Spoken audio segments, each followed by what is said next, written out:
All right, I'm gonna go through just how I varied these two oatmeals up during the same cooking process, just to make it high carb and make it low carb, and they're both oatmeal. Let me grab a sip of my coffee. All right, here we started with some oats. We started heavier carb with a lot more oats, of course, so 60 grams. We cooked that with some water. I could have cooked it with milk if I wanted, but I wanted to keep it dairy free. I added more calories and some protein, adding a whole egg, and then some healthy fats and more calories through some walnuts. I added cocoa powder for flavoring and brown sugar to sweeten.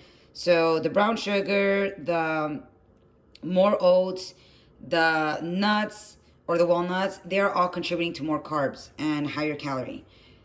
Then here we have a lighter version. Here we did less oats, 45 grams, as well as we did more egg whites. We did 4 ounces of egg whites. We're keeping this higher protein.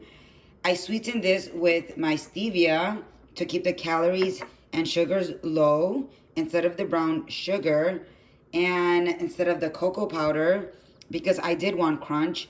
I did some delicious cacao nibs, and obviously they have many great benefits, antioxidants. And I added a teaspoon of chia seeds just to absorb additional water. So here you have a lower carb, and then you have a higher carb. So a lot of purposes to have both.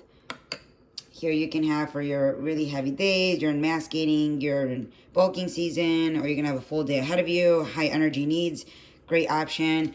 You're just trying to get your fiber in, you wanna have balanced meal with adequate protein, or you are still want to have carbs, but you are limiting your carbs in the day, but you are going to have a good workout like I am right now, and I still want carbs in my meal. So this is a great option. If you haven't, please like and subscribe to my channel. Please follow me at my other pages just so I can continue to share all the delicious benefits of all these great superfoods that the world has given us.